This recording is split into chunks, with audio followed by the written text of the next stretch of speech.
একসময় এক বয়স্ক মিলার ছিল যার ৩ ছেলে ছিল। যখন মিলার মারা গেল, তখন তিনি তার ছেলেদের একটি মিল, গাধা এবং একটি বিড়াল রেখে গেলেন। সবচেয়ে বড়টি মিলটি পেয়েছে, মাঝখানে গাধা পেয়েছে, এবং সবচেয়ে কনিষ্ঠকে বিড়ালটি নিতে হয়েছিল। বড় ভাইরা তাকে দেখে হেসেছিল, তবে বিড়ালটি প্রতিশ্রুতি দিয়েছিল যে যদি সে তার জোড়া ভাইকে একটি জুতো এবং একটি ব্যাগ দেয় তবে তিনি তার ছোট ভাইকে ধনী করে তুলবেন। মালিক অবাক হয়েছিলেন, তবে বিড়ালের অনুরোধটি পূরণ করেছিলেন। ফালফিল্ড বিড়াল তৎক্ষণাৎ তার পিছনের পায়ে বুটগুলি টানল, বস্তার মধ্যে ওট এলে এটি কাঁধের উপরে ফেলে দিল এবং শিকারে গেল। বনে ব্যাগটি খুলে মাটিতে ফেলে দিল এবং নিজেকে ঝোপায় লুকিয়ে রাখল। তাকে আর অপেক্ষা করতে হয়নি। একটি কৌতূহলী খরগোশ বস্তার দিকে ঝাঁকুনি দিয়ে ওটে ওটে উৎসবের জন্য উঠে গেল এবং বিড়ালটি কেবল তার জন্য অপেক্ষা করছিল। সে ঝাঁকুনা থেকে লাফিয়ে বেরিয়ে গেল, ব্যাগটি শক্ত করে কাঁধে তুলেছিল এবং রাজকীয় দুর্গে গেল।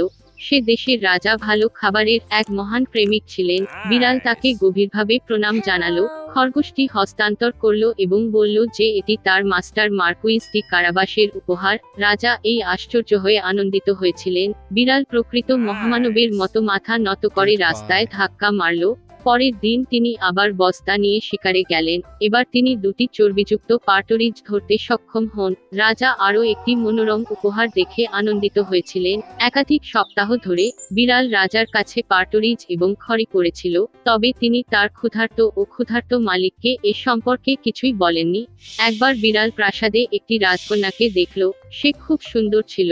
বিড়াল বুঝতে পেরেছিল যে সে তার মনিবের জন্য এক দুর্দান্ত স্ত্রী হবে, এবং তাই রাজা অবশেষে মার্কুইসের সাথে দেখা করতে চেয়েছিলেন। বিড়াল জবাব দিয়েছিল যে মিলগুলি যেখানে ছিল সেখানে তারা কাল তাকে বেড়াতে যেতে পারে, এবং সে নিজেই পুরো গতিতে দৌড়ে মিলের দিকে চলে গেল। মালিককে দেখে বিড়ালটি বলল যে কাল তাকে নদীতে সাঁতার কাটতে হবে এবং তারপরে তার জীবন বদলে যাবে। পরের দিন সকালে তিনি জলে নামার সাথে সাথে বিড়াল তার জামাকাপড় ধরে ঝোপের মধ্যে লুকিয়ে রাখল। এই মুহূর্তে রাজকীয় গাড়িটি রাস্তায় হাজির। বিড়ালটি লাফিয়ে রাস্তায় উঠল এবং তার ফুসফুসের শীর্ষে চেঁচিয়ে বলল, আমাকে বাঁচাও, সাহায্য, মার্কুইস ডি কারাবাস ডুবে যাচ্ছে। এই শুনে রাজা মার্কুইসকে জল থেকে টেনে আনার আদেশ দিলেন। জন রক্ষী তাকে যখন নদীর বাইরে নিয়ে যেতে শুরু করলো, যেখানে তিনি গরম পানিতে ঝাঁকুনি দিচ্ছিলেন, তখন মিলারের ছেলে খুব ভয় পেয়ে যায়। রাজা তাকে তার সিল্কের পোশাক আনার নির্দেশ দিলেন। মিলারের ছেলে প্রথমে প্রত্যাখ্যান করেছিল, তবে তিনি স্বর্ণ সূচিকর্মযুক্ত পোশাকগুলি এত পছন্দ করেছিলেন যে তিনি সানন্দে রাজকীয় পোশাকটি পরেছিলেন। রাজা তাকে গাড়িতে আমন্ত্রণ জানালেন, যেখানে সুন্দরী রাজকন্যা বসেছিলেন। মিলারের পুত্র হতবাক হয়ে পড়েছিল, কিন্তু আরও কিছু না করে গাড়িতে উঠল। 1 মিনিট পরে গাড়িটি বিশাল ক্ষেত্রের মধ্যে বসবাসকারী দৈত্য মানুষ খাওয়ার সাথে সম্পর্কিত ক্ষেতগুলি এবং ঘাড়ে ঘুরে দেখা গেল। বিড়াল কোনো সময় নষ্ট করেনি এবং আত্মা কি ছিল তা গাড়ির সামনে দিয়ে ছুটে গিয়ে ঘোষের দিকে এগিয়ে গেল, যেখানে কাটাররা তাদের ব্রাউটের ঘামে কাজ করছিল। তিনি তাদের জিজ্ঞাসা করতে বলেছিলেন যে এই ক্ষেত্রগুলি মার্কুইস ডি কারাবাসের অন্তর্গত, অন্যথায় দুষ্ট নরখাদকগুলি সেগুলি খাবে। বিস্মিত ছেলেরা উত্তর দিতে পারার আগেই রাজার গাড়িটি টেনে নিয়ে গেল, এবং রাজা যখন জিজ্ঞাসা করলেন তারা কাদের ঘাটগুলি, তারা একটি বন্ধুত্বপূর্ণ কোরাস উত্তর দিয়েছিল যে এই ক্ষেত্রগুলি মার্কুইস ডি কারাবাসের অন্তর্ভুক্ত। এদিকে বিড়ালটি সরাসরি মানব খাওয়ার দুর্গে চলে গেল। কৃপণতার কৌতূহল নিয়ে তিনি পাথরের প্রাচীরের উপরে ঝাঁপিয়ে পড়ে দুর্গে প্রবেশ করলেন। নানান খাবার দিয়ে ভরপুর বিশাল টেবিলে বসেছিল। দুটি কুশ দেখে এইরকম হতাশায় সে বিস্মিত হয়েছিল। বিড়াল দৈত্যটিকে জ্বালাতন করতে শুরু করে এবং বলেছিল যে সে সিংহ হতে পারে না। বিড়ালের এই কথাগুলি বলার সময় হওয়ার আগে নরখাদকটি একটি কুচকানো মাঠে বিশাল সিংহে পরিণত হয়েছিল। ভয় বিড়ালটির আত্মা তার বুকগুলিতে উঠে পড়েছিল, তবে তিনি এটি পরাভূত করে বলেছিলেন যে নরখাদক কখনোই ইঁদুর হিসাবে পরিণত হতে পারে না। ভয়ানক সিংহ অদৃশ্য হয়ে গেল এবং তার জায়গায় একটি ছোট্ট ইঁদুর উপস্থিত হল, এবং বিড়ালটির কেবল এটির প্রয়োজন ছিল। চোখের পলকে তিনি মাউসটি ধরেছিলেন এবং এটি খেয়েছিলেন। এই সময়ে রাজকীয় গাড়ি দুর্গের উঠোনে প্রবেশ করেছিল। গাড়ির দরজা খোলার সাথে বিড়াল নম্রভাবে মাথা নত করলেন এবং বললেন যে তিনি মার্কুইস ডি কারাবাসের দুর্গে সবাইকে দেখে খুশি হয়েছিলেন। এই কথাগুলি শুনে আশ্চর্য হয়ে কে আর অসার ছিল তা বলা মুশকিল। রাজা বা মিলারের পুত্র, যিনি ইতিমধ্যে কিছু বুঝতে পারেননি, বিড়াল অতিথিদের টেবিলে নিয়ে গেল। রাতের খাবার শেষে রাজা পুরোপুরি খেতে খেতে বললেন, মার্কুইস সত্যিই খুব যোগ্য ব্যক্তি, তাই তিনি খুশিতে তার মেয়েকে বউয়ের কাছে উপহার দেবেন। রাজকন্যা খুশি ছিল, তরুণ, সুদর্শন এবং তদতিরিক্ত তিনি সত্যই ধনী মার্কুইস পছন্দ করেছেন লাইকেট।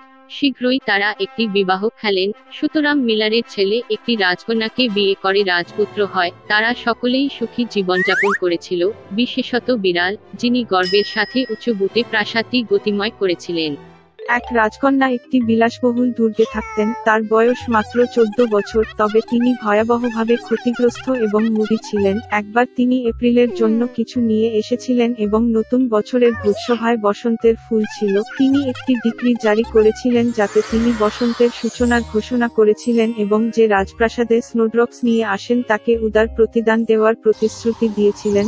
শহরের উপকণ্ঠে একটি ছোট্ট বাড়িতে তার মেয়ে এবং সৎ কন্যার সাথে এক সৎ মা থাকতেন। সৎ মেয়েটি খুব মধুর ও দয়ালু মেয়ে ছিল এবং তার নাম মাসা। সৎ মা এবং কন্যা খুব অলস এবং ক্রুদ্ধ ছিলেন এবং তারা দরিদ্র মেয়েটিকে প্রতিটি সম্ভাব্য উপায়ে আঘাত করেছিলেন। তারা প্রকৃতপক্ষে রাজকন্যার দ্বারা প্রতিশ্রুতি প্রাপ্ত পুরস্কারটি পেতে চেয়েছিল, তবে শীতকালে তুষারপাতগুলি কোথায় পাবেন তা তারা ভাবতে পারেনি। বুড়ো মহিলা মাসাকে তাদের বসন্তের ফুল আনতে বনে পাঠানোর সিদ্ধান্ত নিয়েছে। সৎ মেয়েটি তার সৎ মাকে তার প্রতি করুণার জন্য অনুরোধ করতে লাগলো, কারণ বাইরে অন্ধকার এবং শীত ছিল এবং শীতকালে কোনো ধরনের তুষারপাত হতে পারে। কিন্তু লোভী বৃদ্ধা কিছুই শুনতে চাননি। সে একটি বড় ঝুড়ি দিয়েছে এবং মাসাকে দরজা থেকে তাড়িয়ে দিয়ে হিমশীতল মেয়েটি একটি অন্ধকার বনে খুব ভয় পেয়েছিল। হঠাৎ দূরত্বে সে একটি আলো দেখল। তিনি আনন্দিত হয়ে তার সাথে দেখা করতে গেলেন। দেখা গেল যে এটি একটি বিশাল জ্বলন্ত আগুন এবং তার চারপাশে 12 জন নিজেকে উষ্ণ করছে।